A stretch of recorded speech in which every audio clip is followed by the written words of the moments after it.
Vamos a recibir al profesor, al doctor Jean-Marie Ancion. Vamos a recibirlo con un fuerte aplauso. Nos está dando su tiempo.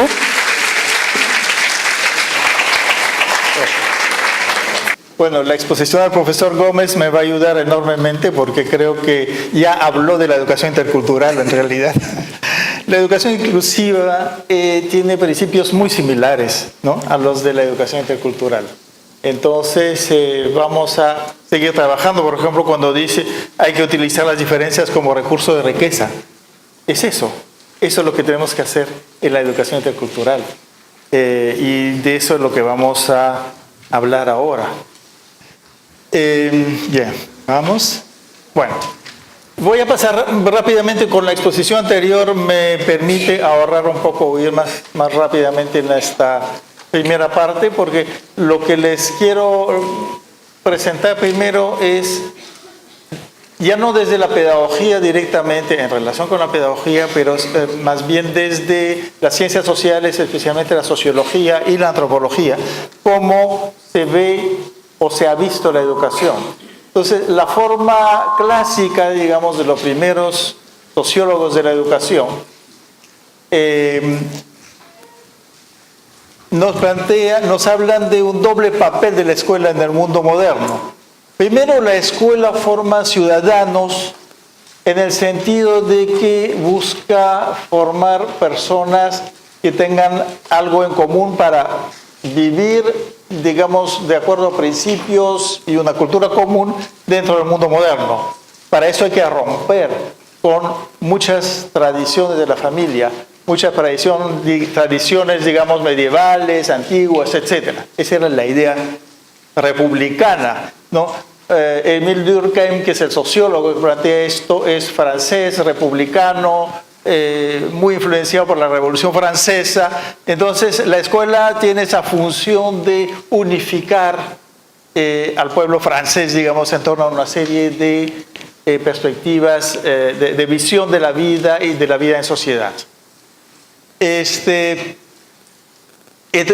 Plantea el anhelo entonces por el bien común también, ¿no? Pero al mismo tiempo la escuela es una forma de diferenciar. A través del sistema escolar se va a dar la especialización de cada uno. Digamos, sobre todo avanzando en el sistema, llegamos a la diversificación que se da a nivel especialmente universitario, de escuelas de educación superior, etc. También se puede ver que la particularidad se da en cuanto a que el origen social y cultural de las personas que entran a la escuela es diferente, y la escuela va a tratar de formar personas que tienen algo en común, que son todos ciudadanos, pero sobre bases diferentes. Ahí viene el problema que justamente vamos a tener que discutir en sociedades como las nuestras hoy día, en realidad en el mundo globalizado también hoy en día. Bueno, en la práctica, ¿cómo se entiende la relación de lo común con lo particular, ¿no? Lo común lo entendemos como lo universal, y entonces creo que voy a pasar, como dije, rápidamente acá porque el profesor ya lo explicó bastante bien, ¿no es cierto? Se entendía lo universal en realidad como pensamiento único, ¿no? Todos tenemos que llegar a conocer lo mismo, pensar lo mismo, tener acceso a la verdad universal, que es una sola. Un poco la verdad matemática, digamos, ¿no? Pero todos tienen derecho, porque también se plantea ahí dentro de la perspectiva moderna, todos tienen derecho a esa educación. Y lo particular es que lo que se da a cada cual de acuerdo a su posibilidad de acceso a lo universal, pero entendido como justamente una sola manera de conocer, ¿no? Y la orientación en ese sentido de los estudios se da de acuerdo a los talentos y méritos evaluados en una sola escala considerada universal. Muchos de los tests, ¿no?, que se toman todavía consideran, digamos, que todos somos en principio iguales no en el sentido que tenemos derechos iguales solamente, sino que somos idénticos, ¿no? Y entonces hay escalas, por ejemplo, las escalas de inteligencias clásicas suponen que todos respondemos a un solo tipo de inteligencia, justamente, ¿no? Creo que la educación intercultural, igual que la educación inclusiva, más bien supone inteligencias múltiples. Bueno, quisiera hacer un pequeño ejercicio antes de continuar, ¿no? Todos ustedes trabajan en escuelas de Lima, entiendo, pero yo quisiera saber, que levanten la mano los que o las que han nacido fuera de Lima. Ajá, ya. ¿Quiénes de esos, bueno, entre ustedes, quiénes hablan quechua, aymara o algún idioma originario? ¿Alguien?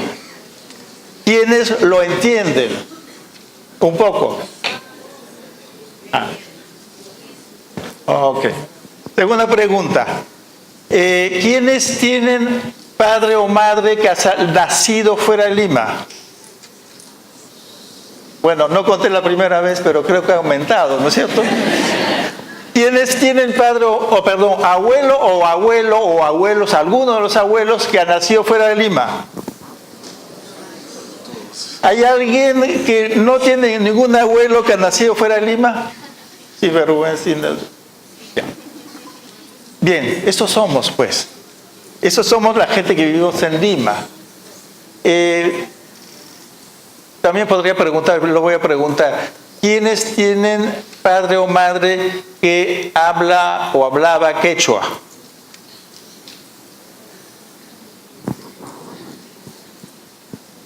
Esos somos, ¿ya? Pero acá en Lima no se habla quechua, ¿no es cierto? ¿O sí se habla? ¿No? Sí. No tengo la pelota del profesor para ver. Que me digan.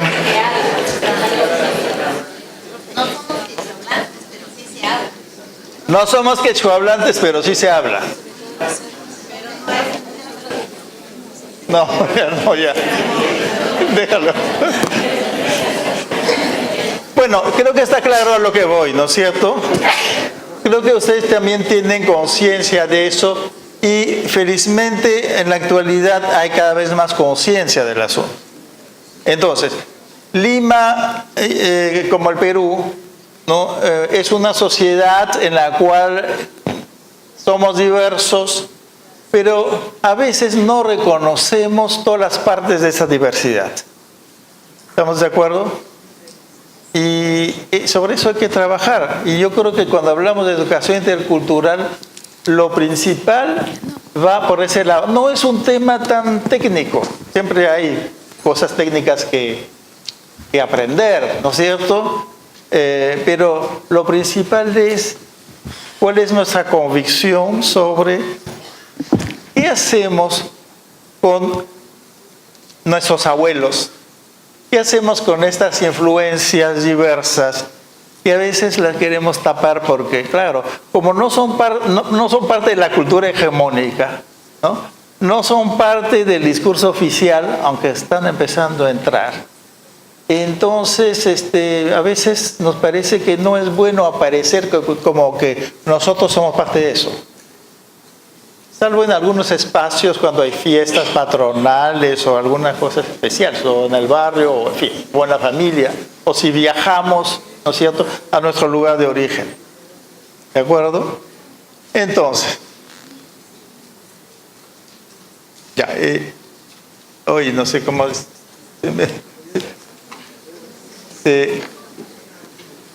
no sé cómo hago. Ahí está. Bueno, entonces vamos al enfoque intercultural. Uy, esto no... Es que voy a hacerlo acá. ¿Dónde? Bueno, Hablábamos de lo universal, ¿no es cierto? Lo universal que se ha entendido muchas veces como pensamiento único. La crítica que se hace a esto justamente decir, esto es el pensamiento único. O sea, hay una forma de pensar, hay una sola forma de buscar la verdad.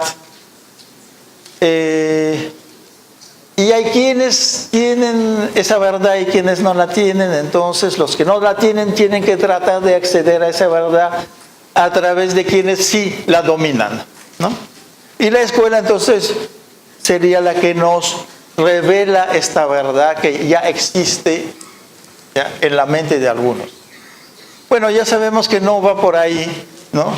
O más bien deberíamos saberlo y ver más bien que lo universal realmente es producto de diversas formas de conocer. Hay formas diferentes de conocer.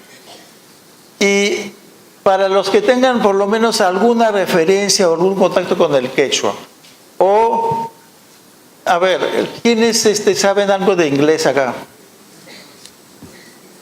Bueno, vamos a ver. ¿Algún otro idioma?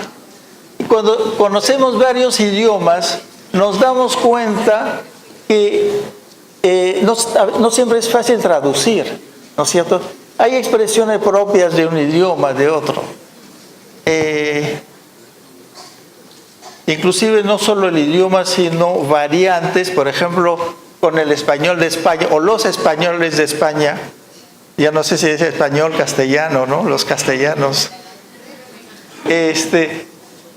Cada uno tiene su manera propia de decirlo y expresa sutilezas en las diferencias, en la manera como sentimos las cosas, cómo nos relacionamos entre nosotros, en fin. Por eso es que la gente que habla quechua dice, nosotros hablamos nuestro quechua en la casa para cosas íntimas, porque eso ahí se siente rico, en fin. Se sabe en términos científicos que el quechua es mucho más metódico y mucho más racional como lengua que el inglés, por ejemplo, o que el castellano, dicho sea de paso, ¿no? Pero la gente siente que les sirve para relaciones más cercanas, más familiares, de confianza, ¿ya? Por ejemplo, para cuando se pide confianza de meterse en los zapatos uno del otro, ¿no? Y eso, entonces parece, esto te lo tengo que decir en quechua. Si no, no es lo mismo. ¿Ya? Quiere decir que hay formas diferentes para conocernos en nuestra relación. Hay formas diferentes también para acercarnos a cómo voy a producir para un agricultor.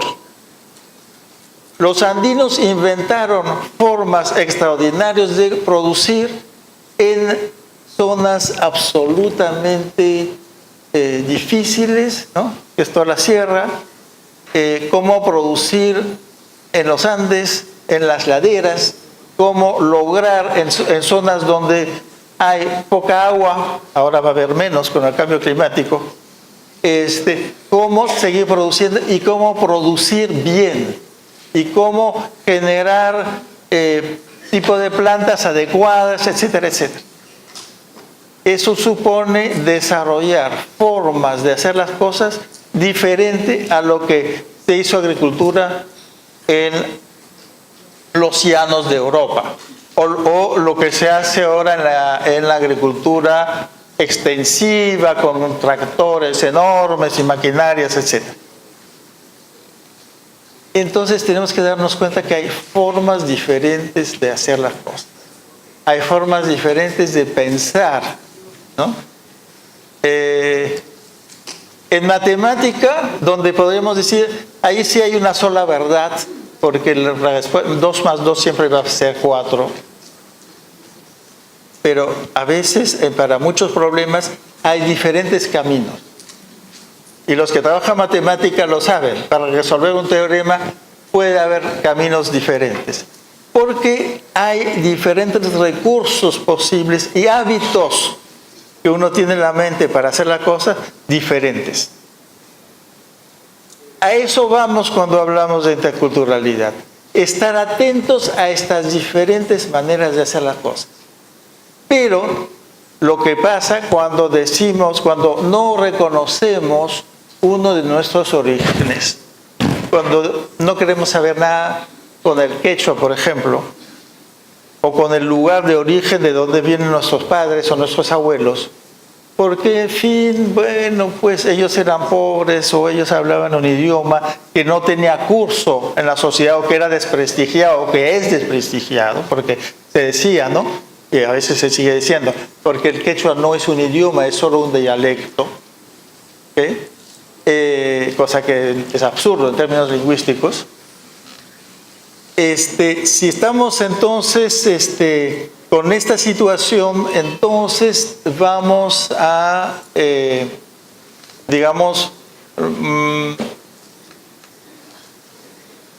no vamos a poder dar cuenta de todo lo que nos constituye a nosotros, personalmente y como sociedad. Personalmente y en la manera como nos relacionamos con los demás. Vamos a ver si sigo por acá más bien. Ya.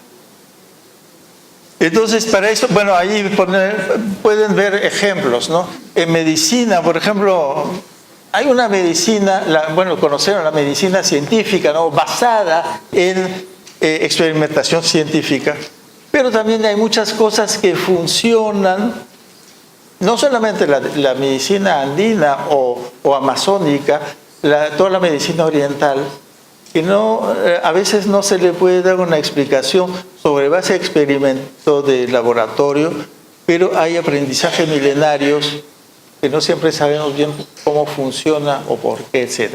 Hay todo un debate ahí, ¿no? No es cuestión de decir, yo solo creo en esta otra, ¿no es cierto? El médico nos engaña, me voy a ir donde el curandero. No tiene sentido, no lo hacemos.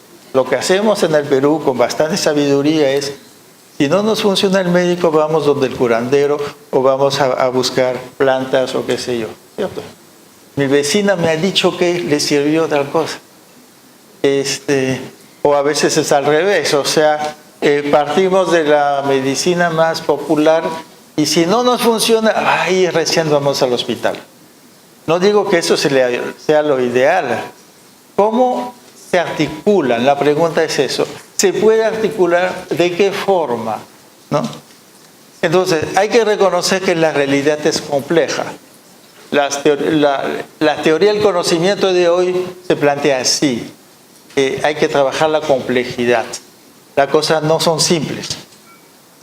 Nadie tiene toda la razón, partamos de esto, ¿ya? Para poder reconocernos unos a otros. Hay formas diversas de conocer, es decir, de acercarnos a la realidad. Y también ahí he puesto, podemos acercarnos con la cabeza, con las manos, o sea, aprendemos haciendo, ¿sí? Las cocineras saben esto muy bien, los agricultores también, y los que trabajan, pongamos la madera, lo saben, ¿no es cierto? Uno no puede aprender pues a hacer carpintería solamente en los libros, sería absurdo. Pero también con el corazón, con el alma. Hay inclusive formas de desarrollo espiritual diferentes. Son diferentes, tienen derecho a existir, existen, hay que reconocerlos primero. Y hay inteligencias múltiples. Entonces recogemos lo que ustedes ya han visto y que conocen. Pero hay que asumirlo, hay que ver cómo es que logramos tomar esto en serio. Porque el problema es que podemos reconocerlo y decir, sí, esto se sabe, sí, hay inteligencias múltiples, pero en la práctica, ¿no?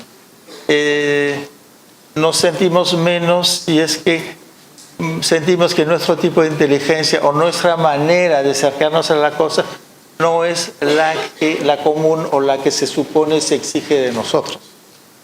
¿Cómo hacemos para que en la escuela pueda haber esa apertura? Y lo importante en este proceso es que para enseñar esto, no sé si se puede enseñar, ¿no? Para que los niños aprendan, para que los, digamos, en el clima del aula, de la escuela, los niños vayan desarrollando esta capacidad de ponerse en los zapatos del otro, en esta capacidad de valorar también la diferencia, de reconocer sus propios valores y sus propias formas de hacer las cosas y sus propias formas de ser, ¿no? ¿Cómo hacer eso? Para eso los profesores tenemos que dar este proceso.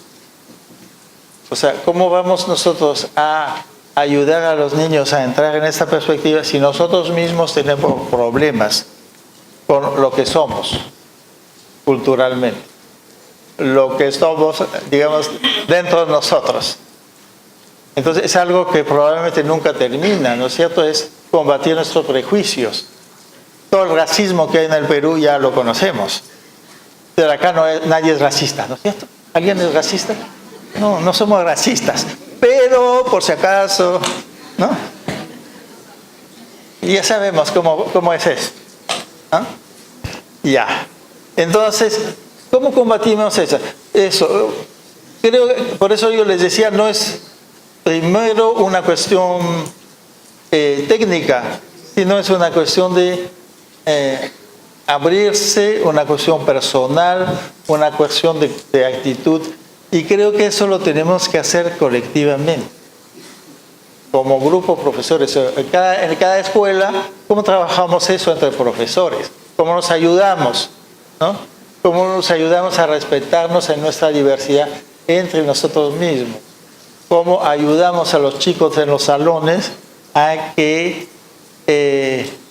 no se burlen del chico que ha venido a la sierra recientemente, entonces, que es como se dice en el Perú horriblemente, es motoso, y eso es objeto burla, ¿no es cierto?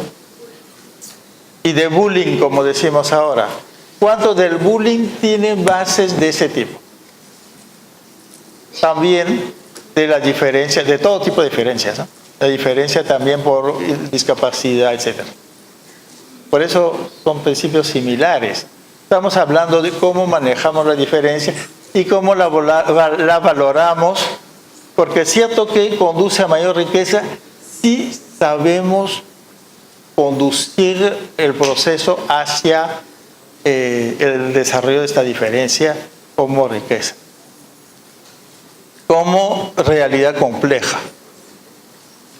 Y entonces, ahí la pregunta es ¿se pueden articular formas de conocimiento con bases distintas? O sea, ¿cómo hago yo para poner juntos a un médico que solo cree en sus análisis de laboratorio? Exagero, ¿eh? Porque los médicos también, para ellos es importante el ojo clínico, que no sabemos bien qué es. ¿Eh? Tiene que ver con su experiencia, con su relación con el paciente, etc. Pero bueno, ¿cómo hacemos para juntar este médico con el curandero que invoca al Apu, ¿no? O que hace el rezo, qué sé yo? O tal vez más difícil, los chamanes amazónicos también de la sierra, los brujos de la Guaringas, por ejemplo, ¿no? Que tienen visiones y que a partir de la visión te hacen un diagnóstico. Ya, entonces diríamos, no, bueno, pero estas son supersticiones, ¿no? Esas son sus creencias. Entonces, bueno, podríamos valorarlo como parte del folclore, entonces lo ponemos como un objeto bonito de lo cual podemos sacar un cuento, una canción, lo que sea, pero lo descartamos. Pero lo que nos faltaría hacer, y eso hay que reconocer, lo que no puede ser trabajo solamente de los profesores, lo menos. Es un trabajo que todos los que trabajamos en ese campo, empezando por los antropólogos, deberíamos estar más comprometidos, ¿no? Pero es poder decir, bueno, pero en el fondo, cuando alguien hace una ofrenda al cerro, no necesitamos nosotros creer en que allí hay un ser, digamos que es un ser trascendente o lo que sea, una divinidad, para pensar que es un tipo de actitud, al menos yo, por ejemplo, lo puedo interpretar así, de respeto por la naturaleza. Cuando yo hago esta ofrenda, y ustedes si se fijan en las cosas que dicen los que hacen la ofrenda, todo es respetar, presentar estos regalos, pedir al cerro que nos vaya bien, ¿no? En la agricultura, sobre todo en este caso en la cría de animales, que no se nos mueran los animales, en fin. Y es establecer una relación de armonía. Esa es una manera de hacerlo. Uno puede decir, yo creo o no creo. Sí, esa es la diferencia. Hay libertad. Pero, digamos, si es que trato de entender el sentido de esta ofrenda, voy a decir, de acuerdo, está en la misma línea de la ecología moderna o de los ecologistas o del Papa Francisco cuando nos habla de la casa común. Estamos...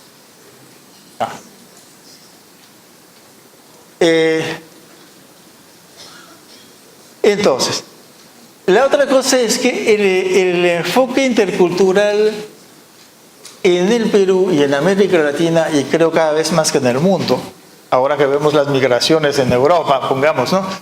El enfoque intercultural es una necesidad, no es algo a lo cual podamos optar, no podemos escaparnos. Vamos a ver. En América Latina, puestos somos interculturales por necesidad, ¿no? Aquí estamos mezclados hasta dentro de nosotros, ¿ok? O sea, si queremos nosotros poder reconciliarnos con todos nuestros antepasados, bueno, tenemos que trabajarlo. Y si podemos, en lugar de entonces, fíjense, porque aquí hay un tema que es bien importante en el Perú. Si nosotros queremos convivir bien con nuestros vecinos o con los del otro barrio, ¿no? Que eventualmente los detestan, o que los decimos, esos son los pitucos o esos son los no sé qué. Bueno, lo que tenemos que hacer es ver cómo cuando criticamos algo, digamos, a ver, para decirlo feamente, cuando lo choleamos, ¿no? ¿Acaso no estamos viendo en él algo que no nos gusta en nosotros? Es una pregunta que simplemente para hacernos, ¿no? No soy psicoanalista ni es un tema de psicoanálisis exactamente, pero tiene algo que ver con eso. O sea, son cosas de lo que no somos normalmente conscientes, en realidad sí lo sabemos, pero no queremos ponerlo a la luz ni para nosotros mismos, ¿ya? Cuando en realidad si reconocemos esta diversidad en nosotros mismos, entonces podemos valorarlo en el otro y además el otro nos recuerda o nos hace ver, pero qué bonito es esto, este canto de mi tierra, o de la tierra de mis padres, o de mis abuelos, o lo vuelvo a descubrir. Qué pena que no me enseñaron quechua, ¿no? Sí, fuerte. Acá está. Todos nosotros acá en el Perú, todos somos distintos, pero todos somos iguales porque somos una mezcla. Entonces, si lo decimos de una forma pintoresca, somos como perritos chuscos. Porque de todo tenemos, ¿verdad? Somos una mezcla completa, ¿no? Entonces, un dicho que yo tenía en la familia era que nosotros podemos aprender de todos.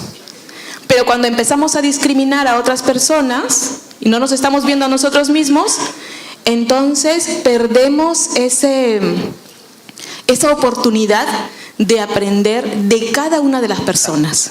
Ok, muchas gracias. Sí, yo tengo el mío. Ok, creo, y esta tarde van a tener la oportunidad en los talleres, creo, a ver, cortito.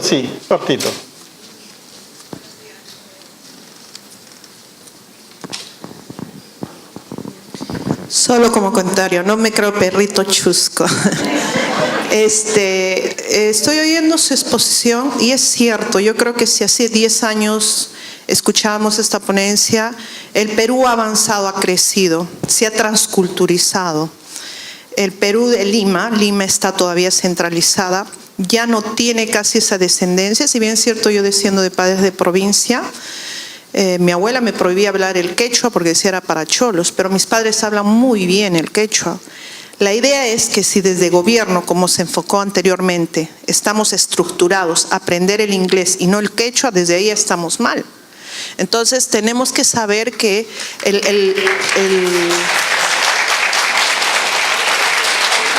no somos nosotros, sino ya es la parte macroeducacional la que nos está imponiendo una transculturización. Hoy los niños no quieren quechua, los niños quieren reggaetón, los niños cantan cosas. Entonces, yo tengo tíos que pertenecen a la lingüística quechua y sufren para imponer literatura en quechua para niños de inicial que ni siquiera el gobierno los ve. Entonces, no creo que estemos tratando tanto de no ser diversos. Reconocemos que somos mestizos e interculturales, pero ¿qué hacemos cuando el maestro no es intuitivo y tiene un niño, vamos a decir, no en San Borja, yo vengo de Manchay? La mayoría no tenemos ese problema, pero tiene que ser intuitivo en que tiene que entender que es igual a las otras personas, aun cuando es cholito, aun cuando no tiene un nivel alto en conocimiento, porque somos iguales. Ya. Y aceptar ese valor. Okay. Básicamente eso. Sí. No, el contexto yo creo que es de hace 10 años. Hoy estamos en un contexto diferente. De acuerdo. Creo que se ha avanzado mucho, pero no quiere decir que el asunto esté resuelto. No quiere decir que el racismo no exista, ni quiere decir que sepamos cómo trabajar esto. Entonces, si ustedes creen que ya eso está más o menos avanzado, ¿cómo seguimos avanzando? ¿Qué construimos? Y también para eso es importante no pensar que tenemos que volver atrás necesariamente. La cultura es algo muy dinámico y que los chicos puedan, que les guste todo tipo de música es muy bueno. No tenemos por qué, hay que partir de allí también, ¿no es cierto? Y ver de qué forma les hacemos ver, tal vez con otras claves, y qué hacían nuestros abuelos cuando hacían la ofrenda al cerro, por ejemplo. O tú puedes investigar con tus abuelos, ¿no? ¿Cuál era el sentido de lo que hacían? Y cómo podemos volver a esta relación de ese tipo con la naturaleza.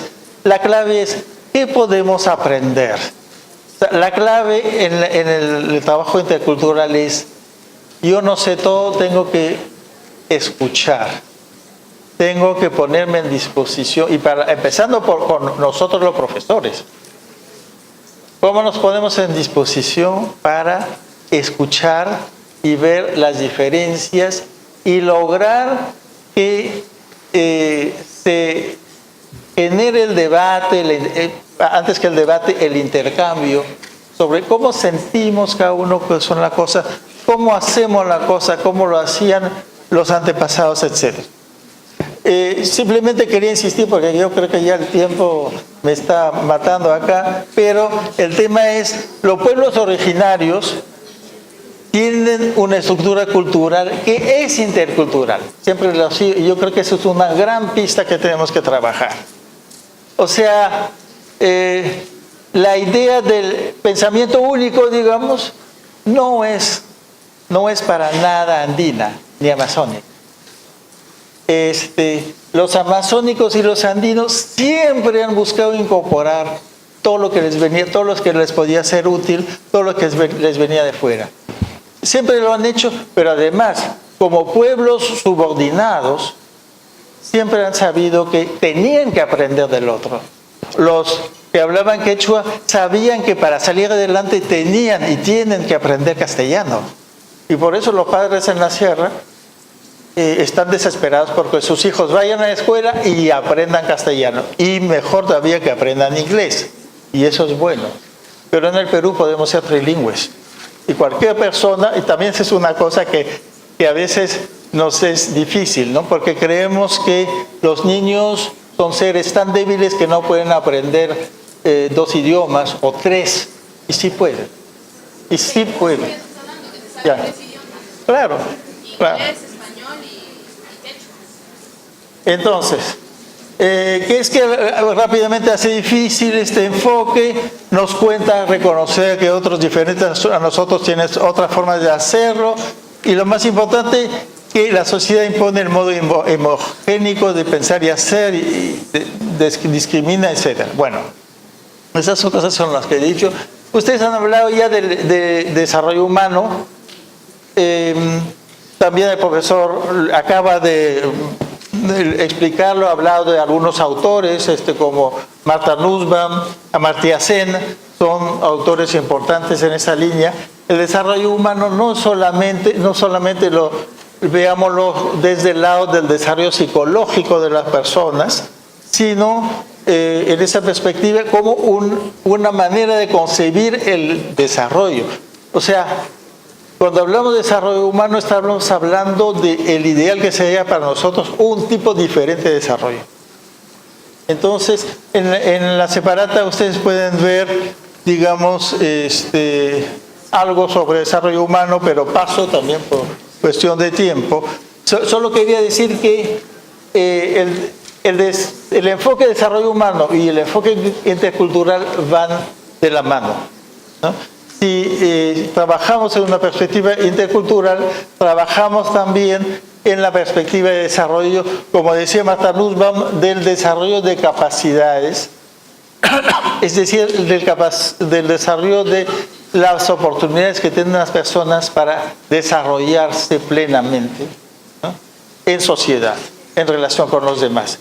Y el enfoque intercultural lo que nos dice es, no podemos desarrollarnos sino con los demás y con los demás diferentes a nosotros. La sociedad se desarrolla mejor en tanto nosotros vamos aprendiendo unos de otros, y más aún con los que son diferentes a nosotros, ¿no? Si nos juntamos solo con los que se nos parecen, no vamos a aprender tanto, ¿no? Esa es la idea. Entonces, la actitud es básicamente una actitud de escucha y, bueno, interesarse en todos los aspectos culturales, no solo en los más obvios, ¿no? Hablamos del folclore, está muy bien el folclore, es un punto de partida muy importante y puede ser una forma en las escuelas de dinamizar la curiosidad de los niños frente a diferencias culturales, a sus orígenes, etcétera, ¿no es cierto? Pero es solamente un punto de partida, no podemos quedarnos ahí. La cultura es mucho más que eso, son los modos habituales de hacer, pensar, sentir, de resolver problemas, en fin. Y también una cosa muy importante es, mira, les he dicho, hay diferentes formas de conocer, pero fijémonos en cómo conocemos a partir de nuestras emociones, ¿no? Ningún niño es incapaz de desarrollar las matemáticas, ninguno. ¿Y por qué tanto se bloquean? Es un tema que tiene que ver con bloqueos emocionales. Entonces, el tema de las emociones en relación con conocimientos es clave. Pero digamos, otra vez, aquí si digo matemáticas estoy pensando en desarrollos racionales de la mente. También conocemos directamente a través de las emociones. Yo siento que esta persona no me quiere. Eso tal vez no es bueno, no sé. Pero a partir de ahí, ¿cómo procesamos? Y entonces, ¿cómo ponemos en relación formas diversas de conocimiento? Bueno, yo paso porque ya lo pueden ver, ¿no? Ver el informe intercultural como una actitud de valoración del otro como ser humano desde la valoración de mi propia historia y cultura, y una valoración de las rutas diversas para conocer. el conocimiento más pleno y por tanto también más universal es el que da cuenta mejor de la complejidad de lo real. Es parte de un proyecto de desarrollo humano. Busca potenciar las habilidades, las destrezas, los conocimientos, las oportunidades de las personas desde su propia realidad. Eso es lo que buscamos con los niños y con nosotros mismos. O sea, pensemos siempre en eso. No vamos a ayudar a los niños si nosotros mismos no estamos firmes en eso o no nos desarrollamos, sentimos que esa es una vía de nuestra propia realización, ¿no? Busca abrir nuevos horizontes teóricos y prácticos a partir de la confrontación y el contraste críticos con otras maneras de pensar, de hacer o de sentir.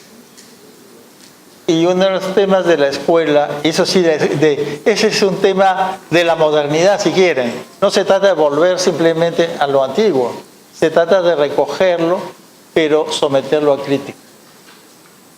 Y ahí no hay límite para la crítica, pero que tiene que ser buena. Tenemos que aprender a desarrollar pensamiento crítico. Y contribuye a ampliar las oportunidades de las personas para que ejerzan su libertad en condiciones de mayor igualdad sin importar su lugar de procedencia. O sea, el ejercicio de la libertad es uno de los leitmotivs, uno de los grandes temas del desarrollo humano. Cómo ampliar las libertades de las personas para que desarrollen todas sus potencialidades. Ahí estamos. Gracias.